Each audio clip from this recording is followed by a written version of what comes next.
Arsenal progressed to the next round of the Carabao Cup thanks to a 2-0 victory against Port Vale last night, but this victory did nothing to help the idea that we cannot create high quality chances. Just 4 shots on target against a League One opposition. It's job done, yes, but does this performance raise even more questions given the strength of the lineup we put out? This is Arsenal Unfiltered. Let's get started.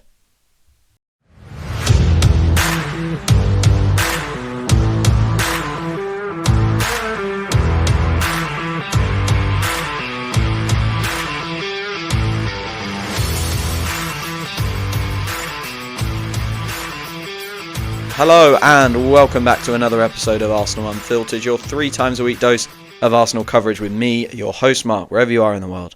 I hope you are well. I hope you, enjoyed last night's game. We won 2-0. It was comfortable. Port Vale didn't exactly pose too much threat, but I thought, to say this nice and early, I thought they were very, very impressive. With how well coached they look, and it was a game that absolutely we should be getting through and getting through comfortably because of Port Vale's quality and being a League One side. That's not to discredit them, absolutely not what I'm saying. I think what I am saying is I think they did a very, very good job of defending against us, and yeah, it was an interesting game from that point of view. Unfortunately, I thought Arsenal were quite poor, and I will go into that across this this podcast. I think there are good reasons for why we're poor, but for me, I kind of think this is one of the more disappointing performances of the season so far. People have spoken a lot about the Liverpool and Manchester City performances. I thought generally I can justify those in my head and work with them. This one I'm a little bit, I'm quite disappointed in, but I'm also not losing my mind about it because we got through and it's a League Cup game and I want to win this trophy, but also to win this trophy you just have to get through, right? So I'll get into all of that. What I do want to say before I get started on any of that is really, really appreciate anyone who's new around here, but also you returning listeners. September has been a record-breaking month for the podcast, and I want to keep it going in that direction. I have obviously got the Newcastle game in my sights, so there will be the full 3 podcasts around that Newcastle game, the match preview, the instant reaction, and the match review as well. And if you don't want to miss any of those about the Newcastle game or any of our games coming up, we're coming into a period where we've got some more favourable fixtures, so hopefully there will be some exciting podcasts about really, really good Arsenal performances and we can gain some momentum going forward. So if you don't want to miss any of that, make sure that you hit follow wherever you get your podcasts from, and it will mean that you don't miss a single episode from me. Let's get into the game then. We'll start with the lineup, and I thought it was very, very strong. The kind of core first team players that played were Saliba, Eze and Saka. You could argue Merino as well. And then we had, I think it's a show of our strength in depth, to be honest, because I looked at the lineup at first and I went, wow, that's so strong. And then you look at the bench and the players that have been taken out and you're like, that's pretty strong as well. So the depth work we did in the summer has definitely worked. It was Kepa in goal, Ben White at right back, Salim and Mosquera at centre back. Mosquera playing at left centre back, thought he looked all right there. Miles Lewis-Skelly at left back with Norgard in defensive midfield. Nwaneri and Eze, two tens in midfield. Everyone got their wish. Ahead of Norgard, of course, with Saka on the right, Merino up top, Martinelli out left. And the way this ended up playing, when you look at the average positions, was Saka and Martinelli high and wide, trying to negate, I guess, the Port Vale wing-back scenario and maybe drag some of their wide centre-backs out with the 3 at the back. And then a box midfield where Eze and Merino formed kind of the top of it. Lewis-Skelly and Norgard formed the base of it, and Nwaneri was allowed to kind of float. Nwaneri was fairly good on the night and did a decent job, some nice passes and stuff like that. But I thought this lineup was very strong. Let's just read the bench as well. I don't usually do this, but I thought it was wild what we had on the bench. David Raya, of course, and then Yuri and Timber, Ricardo Calafiori, Gabriel, were the defenders. So 3 of our first choice defenders on the bench: Martin Zubimendi, Declan Rice, Max Dowman, Leandro Trossard, Victor Gyökeres. Not all of them got on, obviously. Leandro Trossard probably had the most telling contribution from the bench, but it's a statement, I think, of where we're at to have Kai Havertz, Martin Odegaard, Madueke, Nkapie and Gabriel Jesus out.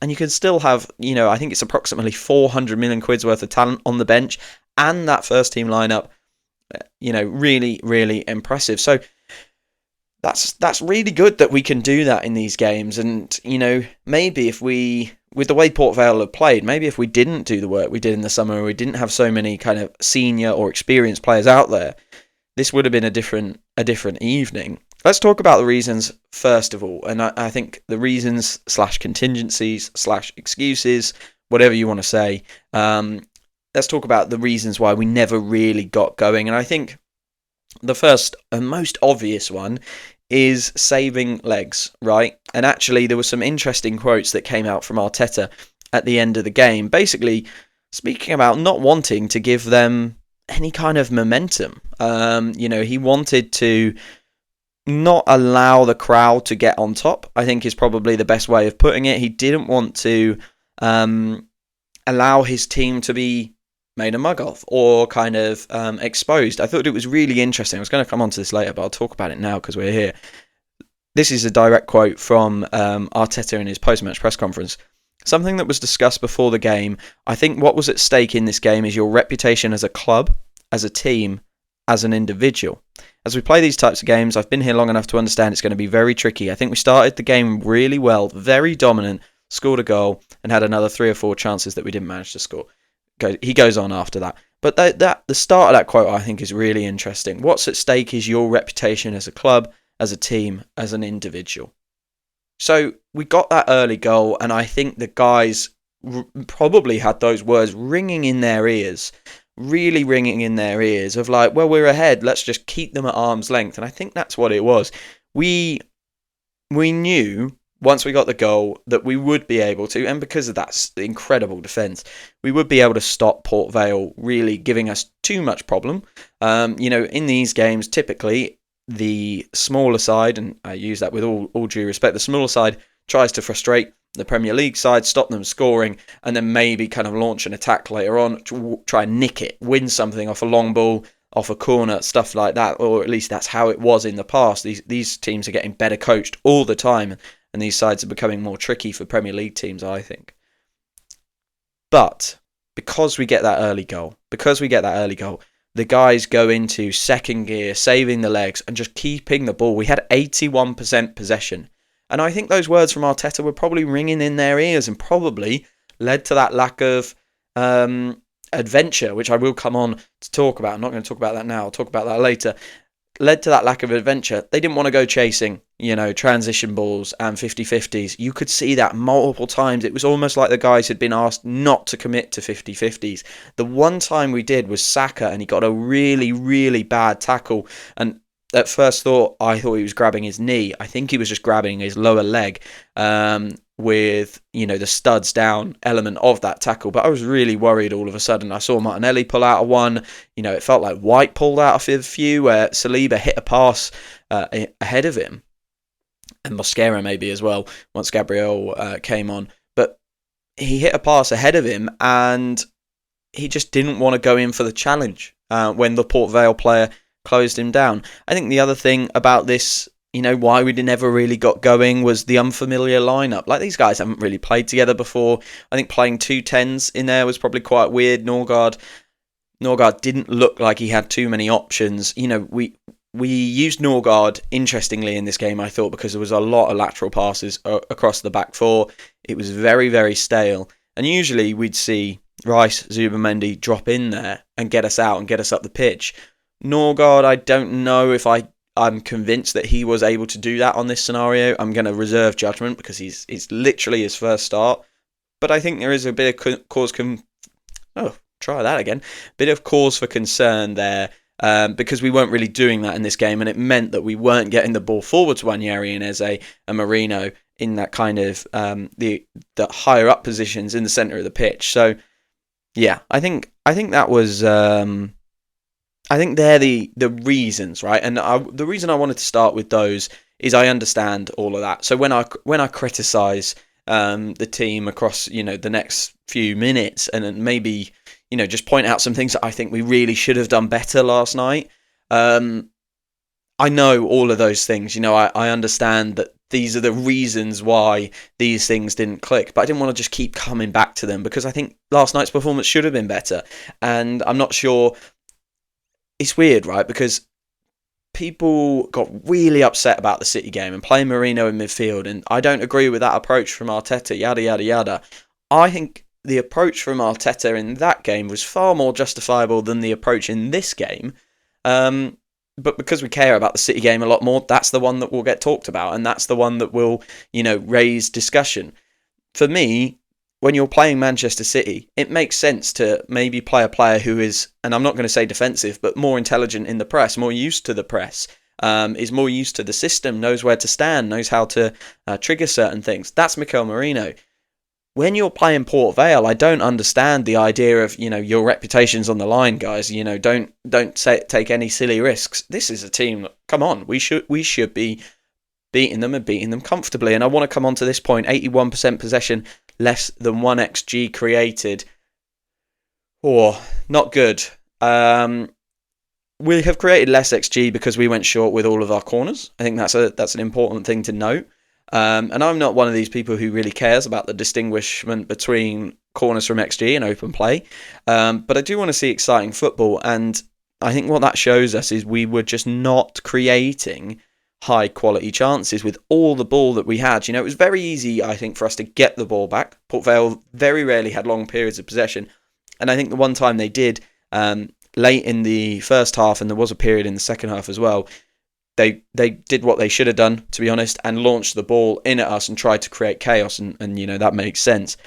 For me, there was so much lateral passing,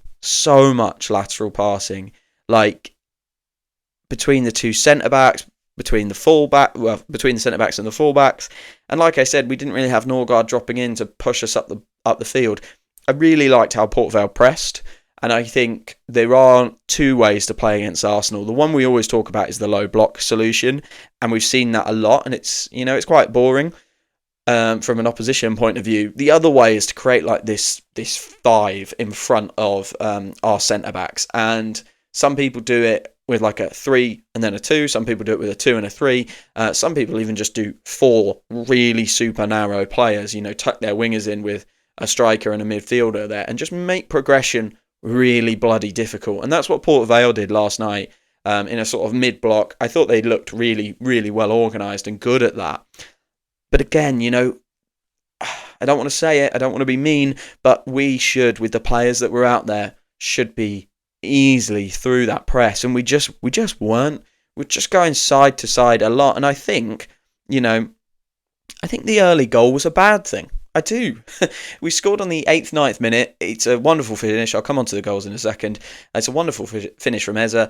And I think that allowed us to have those words of Mikel Arteta in our ears and say, oh, the reputation's at stake. We've got the lead. Let's just keep the ball. Let's just keep them at arm's length. And maybe, maybe there was an instruction to get ahead and then save your legs. And I'm not privy to that conversation. I don't have that information. But for me, what this team could have done with was just some goals, just feeling good, and add some energy into the Arsenal fan base as well, create some joy. This is a game that if we'd gone out and won 3-4, 5-0, no one's going, oh, well, Arteta can coach attacking football now. But this way round, where we're creating less than 1xG against the League One team, we're through, job done, no one's really going to talk about it. But I think this was an opportunity just to lift the spirits, make things easier. And, one way that you can save the legs and make this sort of tie a lot easier for yourself and a lot more comfortable physically is to go and get 3-0 up at half time and kill any noise in the crowd, kill any momentum or any hope in the other team. If we're up at 3-0 at half time and then we just play keep ball, I absolutely understand that because there's no danger. But we were playing keep ball on 70, 75 minutes. And Mosquera put a dodgy ball across the box. Kepa gave the ball away at one point. Like, oh my God, those moments were terrifying. weren't they? And yes, we dealt with them fine, and I don't think Port Vale really posed much threat in those scenarios. But, it's only a couple of slightly different touches, and that's 1-1. And I thought, I genuinely, I'm probably the flip of all the other Arsenal fans out there, where I do care about this game, because I thought, I want us to be taking the right approach in every game. And I understood why you make the approach that you do in the Manchester City game. And I also don't judge Arteta, I think, for when he makes a decision, or makes a logical decision, and it doesn't play out exactly how he expects. But then as long as he changes it, and he did that against City. City were a lot deeper. We set up, to combat them, stop them playing, make sure that, it was a competitive game. They got an early goal, and then they sat deep, and they made it hard for us. And he reacted to that. So I'm fine with that. With this one, I feel like we got the early goal, and the idea was just save legs. And what it ended up was leading to a scenario where we were all a little bit nervous. I think you're lying to yourself if you weren't looking at that pass going across the penalty box from Mascara and thinking, uh-oh. If you were very calm in that moment, it would have been a disaster to go out in this game, or even concede, or even make this even a little bit wobbly. And I think we should have done this with goals rather than possession. It's not helping the narrative, is it? And that's one thing that I think is really important. The narrative does drive discussion, and it drives pressure. Of course, Arsenal are a fantastic team, and of course this was comfortable in the end, in inverted commas, but the pressure from outside the club is really, really heavy at the moment, and this was an opportunity to go and score some goals and just alleviate that at the moment. I don't think we've done that. We scored 2 goals, one at the start, one at the end. Fair enough.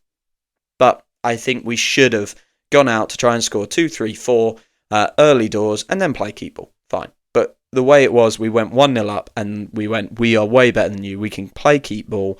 We're not going to put we're not going to put Zubimendi on the pitch to progress the ball. Things like that. I think, I guess I'm disappointed as well, because I want to see goals. I want to see my team play really good attacking football, and this was an opportunity to do it. We had Nwaneri and Eze on the pitch. We had Saka, Martinelli. I was hoping the guys would go out there and put on a show for us, and they didn't. So I'm going to wrap this section up and say, come back to, I understand all the reasons why. I understand that actually, if you can do things with very, very low effort, you do. And you should. It's not the most important game we're going to play this year. I'm not going to be talking about it at the end of the season, that Port Vale game. And at the end of the day, we got the job done. I guess I'm just a little bit disappointed. And I don't think the approach of playing a League One team and thinking about, your reputation's on the line, don't get embarrassed, is the right thing to do. I think we should be going out there, expressing ourselves and relieving some of that pressure, and scoring some goals that make us feel good. A goal that did make us feel good, of course, is Eze scoring his first Arsenal goal. And what a wonderful finish it was. I mean, it's poor defending from Port Vale. Martinelli's gone down the left, put a ball in. Whether Miles Lewis-Skelly gets the assist there, I don't know. I think he's being credited with it on the websites, but for me, I'm not sure he can claim that. I don't think he makes any contact. It's very, very minor if he does. I think it should be a Martinelli assist, but essentially, Port Vale let it run across them, let it run across their goal, and it arrives at Eze. He allows it to run across him as well, and if that's a Premier League team, it's cardinal sin kind of stuff. Someone should be closing him down, but he allows it to run across him and just kind of cushions it into the other side of the goal. It's a really, really smart finish. It's going away from him, so it's more difficult than you think to create that kind of, it's not powerful, but enough power just to slot it past the goalkeeper. And very minimal backlift. I thought it was a really, really nice finish from him. And look, it's been a big kind of journey for Eze. And when he came in, I thought, look, there's a chance there's not that there's a chance. This fella needs to settle, right? We need to give him time. We need to make sure that when he comes in, we're not expecting him to be Bukayo Saka straight away. He's going to have to bed in. And that's why I understood him not starting against Manchester City. And I think he was spoken about in that sense by Mikel Arteta at the end of the game. Wonderful goal, but there's still some things he needs to learn off the ball, and we're getting there and we're going to work with him. He does, however, have 2 assists and a goal now in his first few games. And I think one thing that we are seeing very much with Arsenal at the moment is quality players make things happen. I don't think our attacking system in any game has hit the heights that it needs to this year. Our defensive system, really good. Our keeping the ball system, basically the first 2/3 of the pitch for Arsenal, that system's incredibly good.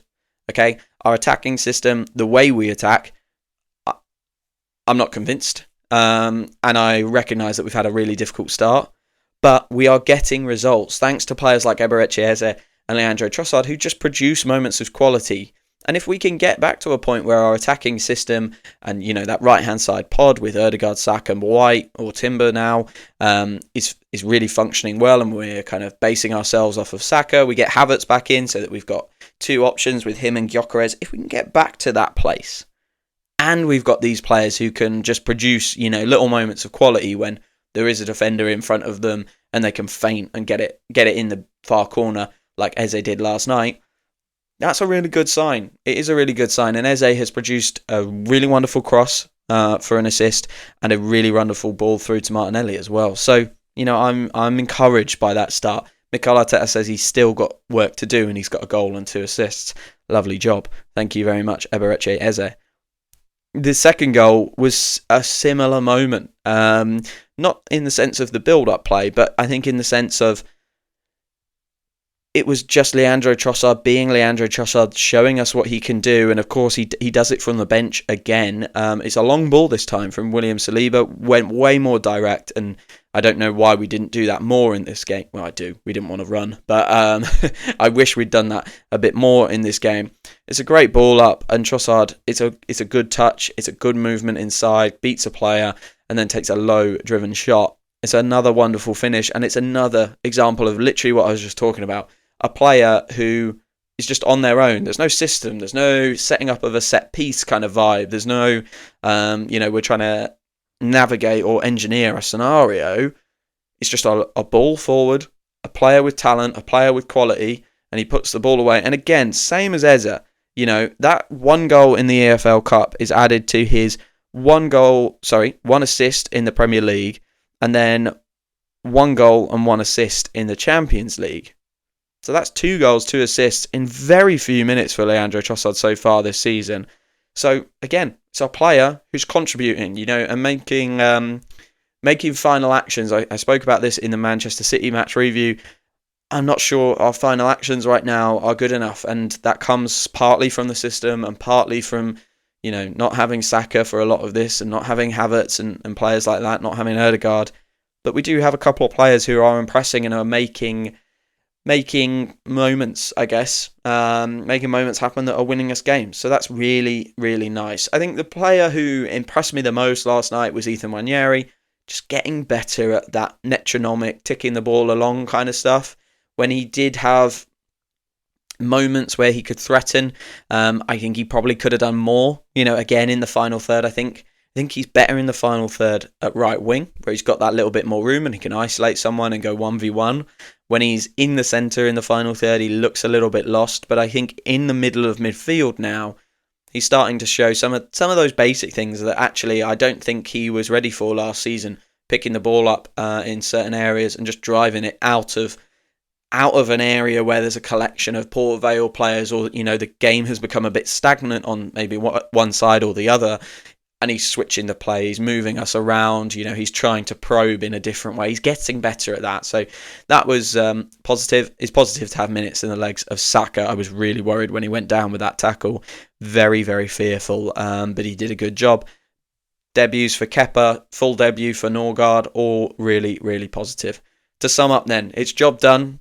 I'm not gonna, bitch and moan and complain about this game, but I was a bit disappointed with how we played, and I think the early goal did, leave the words of Mikel Arteta ringing in our players' ears of, there's no need to go and overexert yourself. There's no need to risk your reputation going for 3 or 4 goals and making maybe a fool of yourself.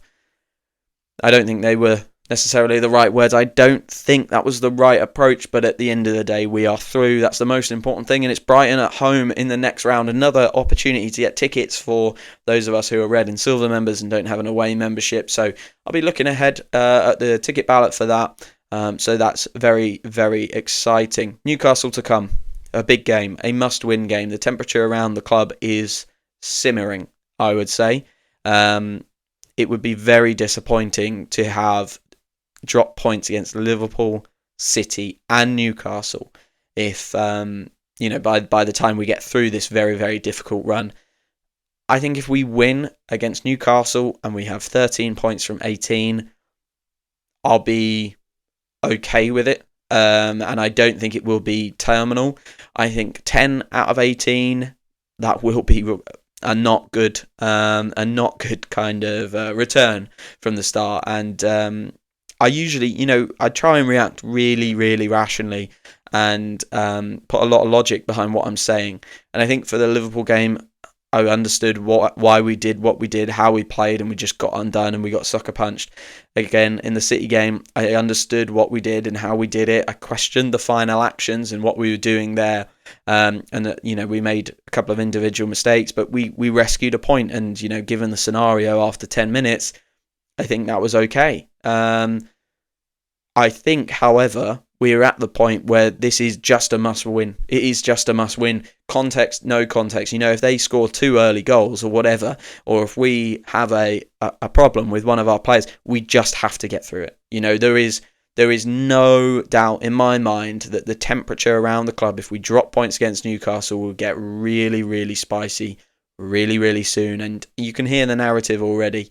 I don't like media narratives. That's why I made this podcast. It's why it's called Arsenal Unfiltered. Taking media filters off of the coverage of Arsenal is kind of the mission. But I do think that a narrative, if we drop points again at Newcastle, will start to seep into the fan base, seep into the psyche, and that eventually will impact how we do things. Whether people want to admit it or not, the narratives can change things. It can alter perception. It can alter approaches. So it's really, really important, I think, that we go and get a win. We get some joy back into the fan base. We feel positive again, and we do something we haven't done in a little while, which is win at St James's Park. Like I said, guys, if you want to hear all the coverage of that, preview, instant reaction, match review the next day, make sure you hit follow wherever you get your podcasts from. All of those podcasts will go straight into your provider of choice if you hit follow, and you'll see them all. So make sure you do that. All that's left to say is thank you for following, thank you for listening, and I'll speak to you again very, very soon.